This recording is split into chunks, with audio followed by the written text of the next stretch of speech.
All right, so we've got this meeting coming up Yeah. between President Biden and former President Trump. Right. It's scheduled for November 13th, Yep. and it's really stirring things up, Oh, yeah, for sure. especially with how tense things are politically right now. Definitely a lot of buzz. So in this deep dive, we're going to look at why this meeting is happening. Okay. We'll be looking at what the experts are saying, Sound good. and we'll be considering all sorts of possibilities. Yeah. Some will seem more likely than others. Sure. Some might even sound a little out there, Okay. but we want to give you the full picture Makes sense. so you can really understand what's going on here. Great. By the end, we should have a better idea of the most plausible scenarios. Okay. And we'll leave you with a question to think about. I like it. What I find interesting Yeah. is that the possible reasons for this meeting get into some really sensitive and controversial issues. Oh, yeah, definitely. Where we're talking about U.S. aid to Ukraine, Right. Hunter Biden, the future of NATO, and even the 2024 election. Big stuff. Yeah, a lot to unpack. For sure. And we're going to get into all of it. Looking forward to it. We're going to look at each scenario Okay. and see how likely it is. Right. But before we jump into all that speculation, Yeah. let's quickly recap the context. Absolutely. It's important to understand the background here. For sure. So Trump has been very public with his criticisms of U.S. aid to Ukraine. Right. And then there's his first impeachment, Uh-huh. which, remember, stemmed in part from his efforts to pressure Ukraine Yeah. to investigate the Bidens. Right. So that history adds another layer of complexity. It's definitely a complicated situation. Yeah, tangled web. For sure. One analysis even called this meeting a potential robbery to avoid a Ukraine aid fraud checkup. Oh, wow. So basically the theory is Right. that both Biden and Trump might have reasons Okay. to avoid scrutiny Interesting. when it comes to U.S. aid to Ukraine. So what do you think about that? Well, there have been concerns about corruption in Ukraine Right. and whether the aid is being used properly. Yeah. But this whole robbery scenario Yeah. doesn't really have any solid evidence to back it up. I see. Plus, congressional oversight of Ukraine aid is pretty strict. It is. And if Biden tried to get around that, Yeah. he'd face a lot of backlash, He would. especially with Republicans controlling the House. Right. They would definitely jump on that. So maybe it's more political theater than a genuine concern. Yeah, could be. Let's move on to another scenario that's been circulating. Okay. This one involves Hunter Biden All right. and the possibility that this meeting is about securing immunity for him, regarding his business dealings in Ukraine. Right, the ones that are under investigation by the Republicans. Exactly. That sounds almost too crazy to be true. It does, doesn't it? What's your take? Well, it definitely plays into the controversies surrounding Hunter Biden. It does. But ultimately, it's just not very plausible. Because remember, only the sitting president can grant pardons. Right. So Biden wouldn't need Trump's help for that. Makes sense. Plus, think about it. Yeah. Politically, it would be disastrous. It It would just fuel those accusations of favoritism and undermine any claims of transparency, Yeah. and not to mention the potential legal challenges. Yeah, that's a whole other can of worms. So it might make for a good headline, It does. but when you look at the political and legal realities, Right. it doesn't really hold up. Okay. So let's look at a scenario that has bigger geopolitical implications. Okay. Avoiding NATO chaos with Trump. Right. Trump's been pretty critical of NATO. Yeah. He even threatened to pull the U.S. out of the alliance. During his presidency, yeah. And that makes people worry Uh-huh. about what might happen if he gets back in power, For sure. especially with everything going on with Russia and Ukraine. Definitely a big concern. So how could this meeting address that? Well, it's possible that Biden wants to get a sense of Trump's current stance Okay. on NATO and Ukraine. Makes sense. He's probably hoping to avoid any sudden policy shifts Yeah. that could weaken the Western alliance, Uh-huh. especially now when it's so important to present a united front against Russia. So it's like preemptive damage control, Exactly. trying to figure out what Trump's thinking Yep. and maybe lay the groundwork for some continuity Uh-huh. when it comes to supporting Ukraine Right. and maintaining that united front against Russia. That's a good way to put it. It makes you wonder what kind of assurances Biden might be looking for. Yeah, I wonder. Now, this next scenario looks at the Ukraine situation from a different angle. Okay. It's called Asking for Continuity to Support Ukraine. Interesting. And it focuses on the idea that Biden might want guarantees from Trump, Okay. that he won't just cut off aid to Ukraine. What do you think about that? Well, it highlights a real concern. It does. Because Trump has criticized the amount of aid the U.S. is giving Ukraine.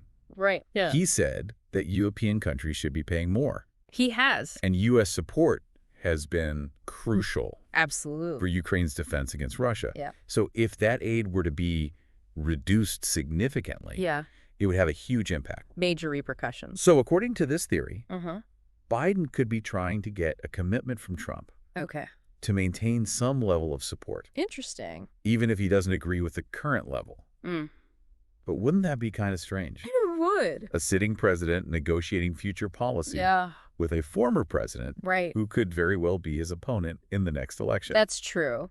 It would be unprecedented. It would. But, you know, there might already be behind-the-scenes efforts to build some bipartisan consensus on supporting Ukraine, maybe involving influential Republican lawmakers. So maybe it's less about a direct deal between Biden and Trump and more about broader efforts to make sure U.S. policy on Ukraine stays consistent. No matter who's in the Oval Office. Exactly. Trying to mitigate the risks and make sure Ukraine isn't left vulnerable. Because of U.S. politics. Makes sense. Okay, let's move on to another theory. Sure. This one's called avoiding Trump's revenge. Right. And it centers on the idea that Trump might seek retribution against his political opponents. Interesting. Trump has actually hinted at this. He has. Talking about potentially reopening investigations. Or taking legal action. And considering his past criticism of how Biden handled Ukraine, some people worry that Biden's trying to appease him. To avoid retaliation. Exactly. It's a pretty unsettling thought. It is. Could that really be what's driving this meeting? Well, it's possible. Okay. But we have to remember that this is all speculation. Right. There's no concrete evidence to suggest that Biden is actually motivated by fear of Trump's revenge. Okay. Plus, think about it. For Biden to do that would be incredibly controversial. It would? It could be seen as weakness. Right. And that goes against everything the administration has said about accountability and the rule of law. So even though the idea is out there, Yeah. it doesn't seem to fit with Biden's character. Or his political strategy. Okay. We have one more scenario to explore before we wrap up this part of our deep dive. Okay. This one's called Avoiding Any Possible Impeachment. Interesting. And it focuses on the current political tensions. Right. You know, the House Republicans have started an impeachment inquiry into Biden. They have. Mostly focused on Hunter Biden's business dealings in Ukraine. Uh-huh. So some people think this meeting could be Biden's way of trying to lessen that threat. Okay. Do you think there's anything to that? It's highly unlikely. Really? Yeah, remember, impeachment is primarily a political process. It is. Even if Biden gave Trump something he wanted. It wouldn't necessarily sway House Republicans, especially considering they're already so critical of him. Right. And there's no guarantee that the inquiry will actually lead to impeachment, especially with the Democrats controlling the Senate. Right. Plus, honestly, it just doesn't seem like something Biden would do, trying to negotiate his way out of this. Doesn't really fit his image. It would go against his image as a strong and principled leader. So it's dramatic. It is. But not very likely. I'd agree with that. Biden's probably going to focus on defending his record and questioning the legitimacy of the inquiry. Right. Not making backroom deals with Trump. Makes sense. Okay, so we've covered a lot. We have. 6 different scenarios. 6. All about this upcoming meeting. It's a lot to consider. It is. But before we go any further, Yeah. I want to get your take on how plausible each one is. Okay. What do you think are the most likely reasons for this meeting? Well, based on what we've discussed, the scenarios about personal gain or political maneuvering. Like the robbery scenario. Yeah, or seeking immunity for Hunter Biden. Right. Those seem the least likely. Yeah, okay. They just don't hold up when you consider the political landscape. And the potential consequences for Biden. Exactly. So they can probably put those in the intriguing but unlikely category. I think so. Yeah. What about the other scenarios? The ones that are about preemptively addressing potential issues with Trump. Like avoiding NATO chaos with Trump. Right, or avoiding Trump's revenge. Those are more ambiguous. Okay. They might be true. They might not. A lot depends on Trump. It does. And his intentions are notoriously hard to predict. So maybe, maybe not. Exactly. So which scenarios do you find most compelling? The ones that focus on maintaining stability Okay. and continuity in U.S. foreign policy. Especially regarding Ukraine. Right. Asking for continuity to support Ukraine. even though it's unconventional. It is. It addresses a real concern for Biden. It does. And the idea of behind-the-scenes efforts to get bipartisan support for Ukraine, perhaps involving influential Republican lawmakers. Right. That adds another layer of intrigue. So those are the ones to watch. I think so. They seem to align with Biden's stated priorities. They do. But, of course, yeah. this meeting could be driven by a combination of factors. Absolutely. Or maybe something we haven't even considered. It's always possible. I guess that's the nature of politics. It is full of surprises. And hidden agendas. Always. But that doesn't mean we shouldn't try to understand what the potential ramifications of this meeting might be. And that's exactly what we'll do. Looking forward to it. In the next part of our deep dive. Sounds good. We'll be right back. Okay. To explore the potential fallout of this meeting. All right. Which could have a big impact. Yeah. Not just in Washington, but around the world. Definitely. Stay tuned. Welcome back. So now we've looked at the possible reasons for this meeting. Right. Let's shift gears a bit. Okay. And talk about the potential implications. Right. This is where things get really interesting. I'm ready. The consequences could go way beyond Washington, impacting the global landscape. Okay. And maybe even your own life. Okay, so let's dive into those potential consequences. Right. Maybe we could start with something that's probably on a lot of people's minds. Yeah. U.S. foreign policy. Right. How could this meeting affect America's role in the world? Well, there are a lot of different scenarios, and a lot depends on what actually comes out of the meeting. Makes sense. But if Biden can get some kind of commitment from Trump on NATO and Ukraine, it could signal that there's at least some bipartisan agreement on these really important issues. So that would be a good thing. Yeah, it would be reassuring for America's allies. Okay. And it could also deter Russia. So a positive outcome could mean a more stable and predictable U.S. foreign policy. Exactly. Especially when it comes to dealing with Russian aggression. It would project a sense of unity and strength.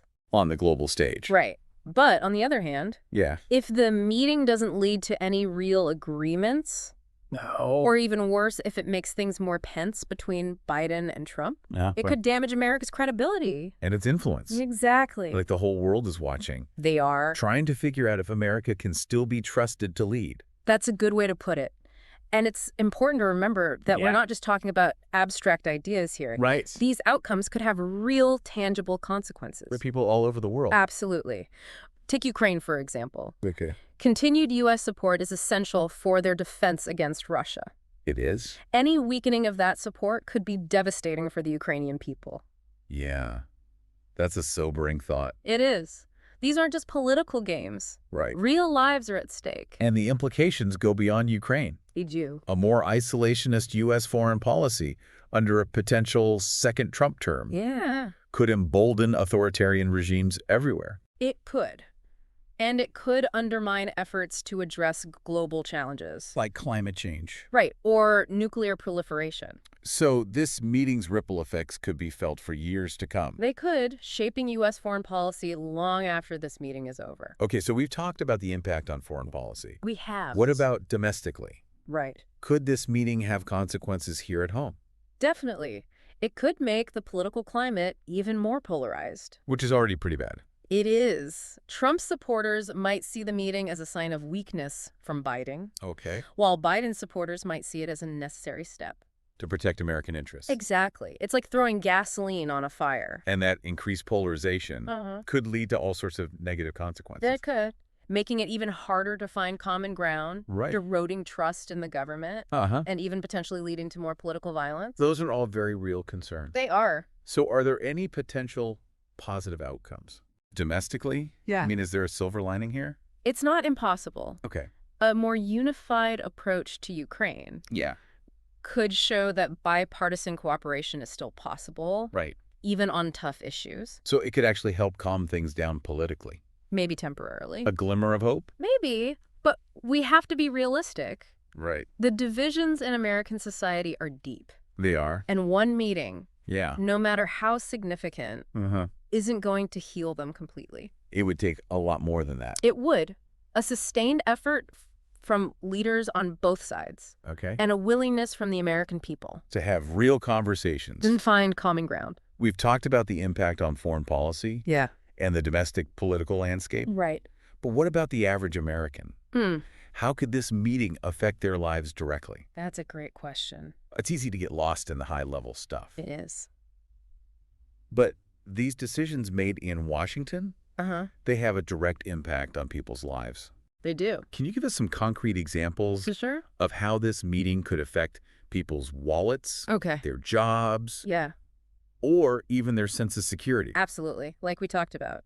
The level of U.S. support for Ukraine affects the global economy. Right. If that aid is reduced or cut off, it could lead to more instability and disruptions to global supply chains. Which are already struggling. They are, because of the conflict and the pandemic. Right. And that could mean higher prices for everyone. So we'd see it at the grocery store. Exactly. And at the gas pump. And it's not just about prices. U.S. engagement in global affairs also affects national security. How so? Well, a more isolationist approach could make America more vulnerable to threats from other countries. Exactly. But a more active and engaged foreign policy, while it might be costly, could help prevent aggression and promote stability. So this meeting isn't just about politics. It's not. It's about decisions that could affect the safety and well-being of every American. That's a really important point. People need to understand the potential consequences. They do. And they need to make their voices heard. Absolutely. Hold their leaders accountable. For the choices they make. Right? We can't just be passive bystanders. You need to stay informed. And engaged. Okay, so back to the meeting itself. Yeah. We've analyzed the possible motivations and explored the potential implications. Right. But there's still so much we don't know. There is. As we wait to see what happens. Yeah. What are the key questions we should be asking? That's a great question. It shows that you're really thinking about this. Trying to. So as we get closer to November 13th, here are a few questions to keep in mind. Okay. First, what concrete outcomes will we see? Okay. Will there be any formal agreements? Right. Joint statements? Or will it just be a private discussion with no tangible results? So we should look for actual deliverables. Exactly. Proof that the meeting produced something more than just talk. Okay, what else? Second, how will each side spin the meeting? After it's over. Right. Will they say it was productive? Okay. Or contentious? Interesting. The way they frame it will be important. For shaping public perception. Exactly. Right? So pay attention to the messaging. Right. The press conferences. The tweets. All of it. Okay. And the third question. Maybe the most important one. All right. What will the long-term impact be on U.S. foreign policy and domestic politics? So will this be a turning point? Possibly. A moment of unity? Maybe.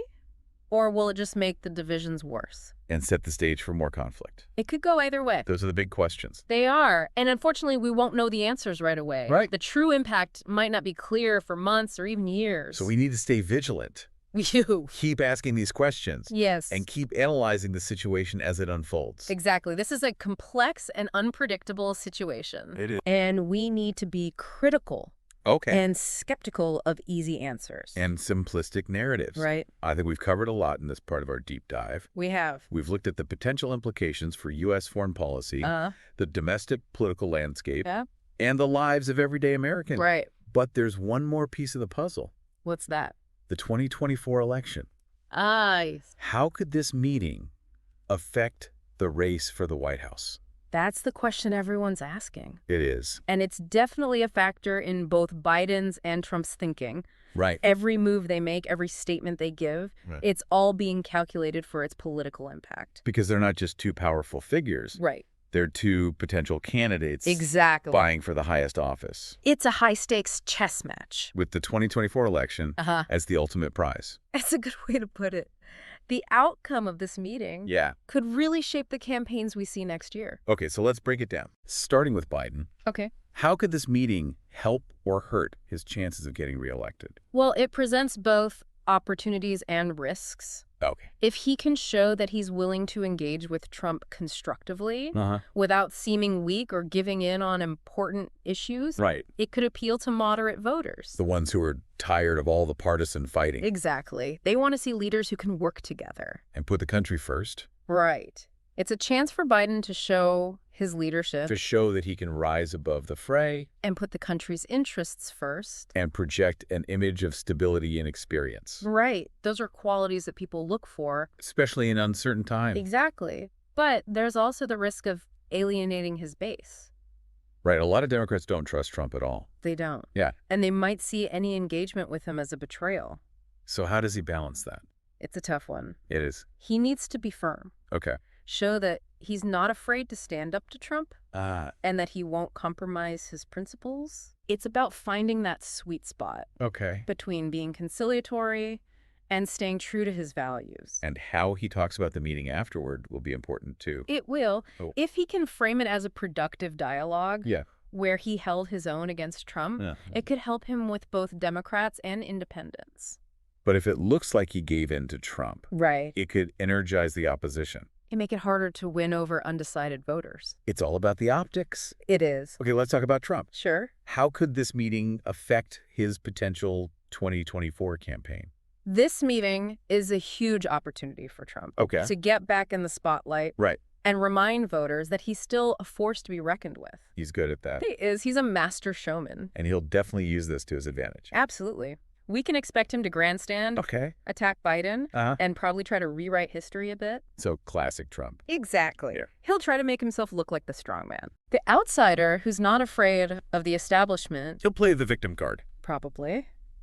He'll say he's being unfairly targeted. To energize his base. Right. And attract people who feel like the system is rigged against them. Exactly. It's the same playbook he used in 2016. Tapping into those feelings of grievance and resentment. And trying to reignite those cultural and political divisions.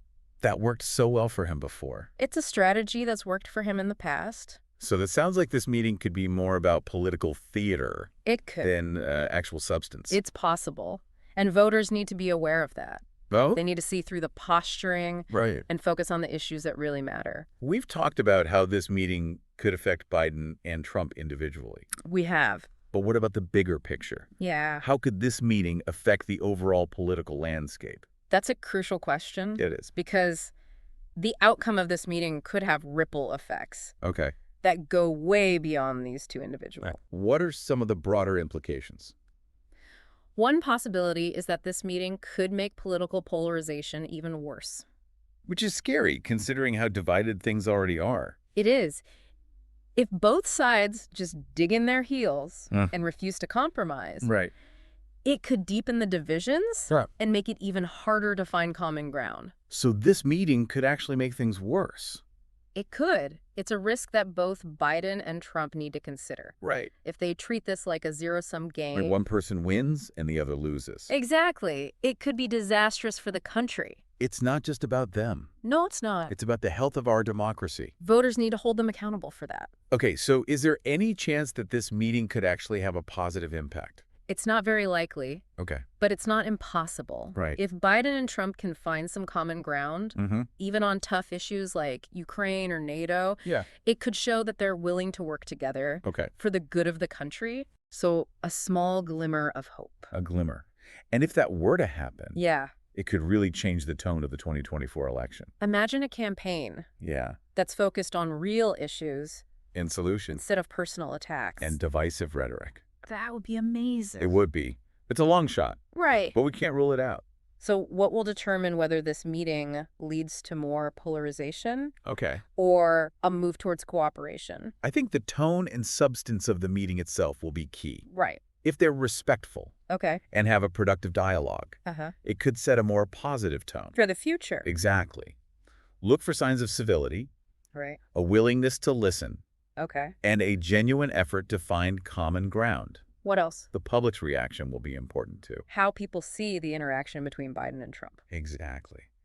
Do they see it as a sign of strength or weakness? Okay. Will they be more or less likely to support either candidate? After seeing them together.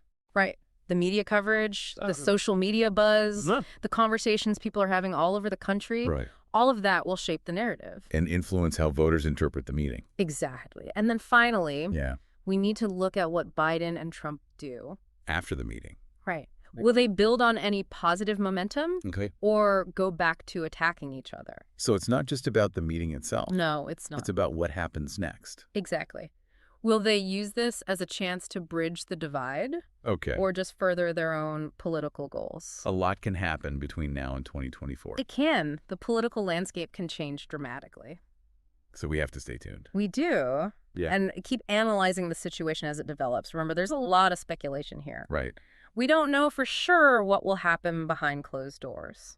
Or what the ultimate impact will be. Exactly. But that doesn't mean we shouldn't try to analyze the possibilities. Right. The key is to be aware of our own biases. Okay. To be open to different perspectives. And to be willing to change our minds. As new information comes out. That's a good point.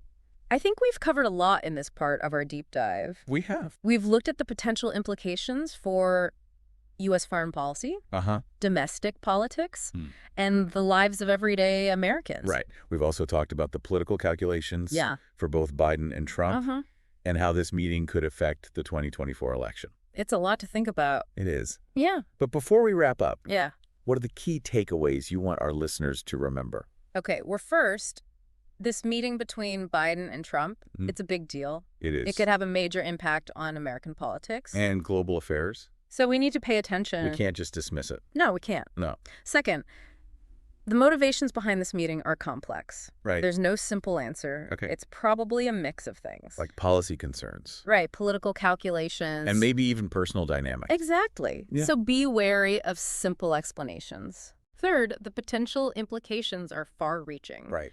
This could have consequences for the U.S. and the world. Oh, okay. It's not just about Washington politics. It's about real people's lives. It is national security, economic stability, global cooperation. It's all connected. It is. And finally, remember that this meeting is just one part of a much bigger story. Right. A story that we're all a part of. Exactly. We all have a role to play. It's a good reminder that we're not just watching this happen. We're not. We need to stay informed, engage in the process, and make our voices heard. Hold our leaders accountable. Exactly. Yeah. That's what it means to be part of democracy. And to work towards a better future. For everyone. A more just equitable and peaceful future. Well said. Those are some great points to keep in mind. I hope so. As we continue to follow this story. It's definitely one to watch. Okay, so we're back for the final part of our deep dive right. into this pretty unusual meeting. Yeah, it's unprecedented. Between President Biden and former President Trump. Definitely a lot of speculation surrounding it. We've looked at why they might be meeting. We've talked about the potential impact. Right, both domestically and globally. And now it's time for the big question. Okay, I'm ready. How could this meeting affect the 2024 election? Yeah, that's the elephant in the room, isn't it? It is. I mean, it has to be on both their minds. Oh, absolutely. Yeah. This meeting is a huge factor in how they're both approaching the election. Every move they make, every word they say, it's all being calculated. It's like a high-stakes chess match. And the 2024 election is the prize. Exactly. And the outcome of this meeting could really determine their campaign strategies. Okay, so let's start with Biden. Sure. How could this meeting help or hurt his chances of getting reelected? Well, it's a double-edged sword. Okay. On the one hand, if he can show that he's willing to work with Trump, you know, in a constructive way, without looking weak or compromising his values, it could appeal to those moderate voters. The ones who are tired of all the partisan gridlock. Exactly. They just want to see some cooperation. Right. It's a chance for him to show that he can be a leader. Yeah. That he can rise above the fray. And prioritize the country's interests. It could project an image of stability. And experience. Which are valuable qualities. Especially during times of uncertainty. But then there's the risk of alienating his base. Right. A lot of Democrats really dislike Trump. They do. And they might not be happy if he seems too friendly with them. It's a tough balancing act. It is. How does he navigate that? He needs to show strength. Okay. He can't let Trump walk all over him. He has to stand his ground and show that he's not going to abandon his principles. It's about finding that balance. Between being conciliatory and staying true to himself. And the way he talks about the meeting afterward. Yeah, that's going to be important. It will. If he can make it seem like he had a productive conversation where he stood up for himself, it could really help him. With both Democrats and independents. But if it looks like he caved to Trump, then he's in trouble. It could give the opposition a boost. And make it harder to win over undecided voters. So the optics are crucial. Absolutely. Okay, so what about Trump? What about him? How could this meeting help his potential 2024 campaign? This meeting is a golden opportunity for Trump. Okay. To get back in the spotlight. Oh, right. And remind everyone that he's still a major player. He's a master of self-promotion. Oh, he is. And he will absolutely milk this for all it's worth. So we can expect some grandstanding. Probably some attacks on Biden, and maybe even some attempts to rewrite history. So basically classic Trump.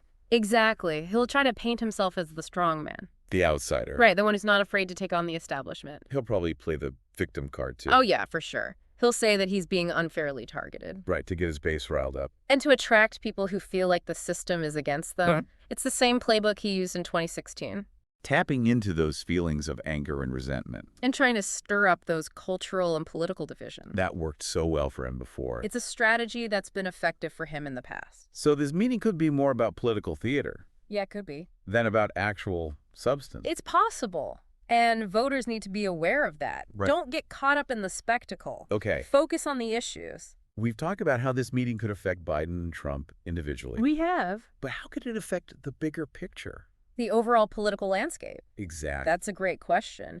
And the answer is, it's hard to say for sure. Right. But the outcome of this meeting could have a ripple effect. That goes beyond just these two guys. Exactly. So what are some of the broader political implications? Well, one possibility is that this meeting could actually make political polarization even worse. Oh, wow. Which is kind of scary considering how divided things already are. It is. If neither side is willing to budge, it could deepen the divisions we already have. And make it even harder to find common ground. So this meeting could actually backfire. It could. And that's something both Biden and Trump need to think about. Right. They can't just treat this like a game. Where one of them has to win. Exactly. It's not about that. It's about the country. And voters need to make sure they remember that. Okay, so is there any chance that this meeting could actually have a positive effect? It's a long shot. But it's possible. It is, if they can find some common ground. On some issues. Even tough ones, like Ukraine or NATO. Okay. It could show that they're willing to put the country first. It would be a sign of hope. It would. And it could change the whole tone of the 2024 election. Imagine a campaign. Yeah. That was actually about the issues. Instead of just attacking each other. That would be refreshing. It would be. But we have to be realistic. Right. It's not very likely. So what do you think will determine whether we get more polarization or a move towards cooperation? Well, I think the tone of the meeting will be important. Okay. If they can be respectful and have a real dialogue, right, it could set a better tone for the future. So look for signs of civility. Exactly. A willingness to listen to each other. And a genuine effort to find common ground. That's what we need to see. What else should we be watching for? The public's reaction. How people see the interaction between Biden and Trump. Exactly. Do they see it as a sign of strength or weakness? Will it make them more or less likely to vote for either candidate? Right. And then we have the media coverage. The social media buzz. Right. All of that will shape the narrative. And influence how voters interpret the meeting. And then finally, we have to look at what Biden and Trump do. After the meeting, do they try to build on any positive momentum? Okay. Or do they just go back to attacking each other? So it's not just about the meeting itself. It's about what happens afterward. Will they use this as an opportunity to bridge the divide? Or will they just focus on their own political agendas? So much can happen between now and 2024. It can. The political landscape can change completely. This is just one piece of a much bigger puzzle. It is. And we'll have to keep watching to see how it all fits together. Okay, so let's wrap up. All right. We've covered a lot of ground in this deep dive. We have. We've looked at the potential motivations, the global and domestic implications, and how this meeting could affect the 2024 election. It's a complex situation. It is. But as we finish up, what are the key takeaways you want our listeners to keep in mind? Well, first, remember that this meeting is a big deal. Okay. It could have a major impact. On American politics and global affairs. Exactly. It's not something to be taken lightly. So we shouldn't just dismiss it as a political stunt. Definitely not. Second, remember that the motivations are complex. Okay. There's no single answer. To why they're meeting. Right. It's probably a combination of factors. Policy concerns, political calculation. And maybe even some personal dynamics. Don't oversimplify things. Exactly. Right. And third, remember that the implications are far-reaching. Okay. This meeting could have consequences for the U.S. and the world. It's not just about Washington. No, it's not. It's about people's lives. National security, economic stability, global cooperation. All of that. So much is at stake. It is. And finally, remember that we all have a role to play. Okay. We're not just spectators. We're part of this story. Exactly. We need to stay informed. Engage in the process. And hold our leaders accountable. Those are all important things to remember. I think so. Well, thank you for joining us for this deep dive. It's been a pleasure.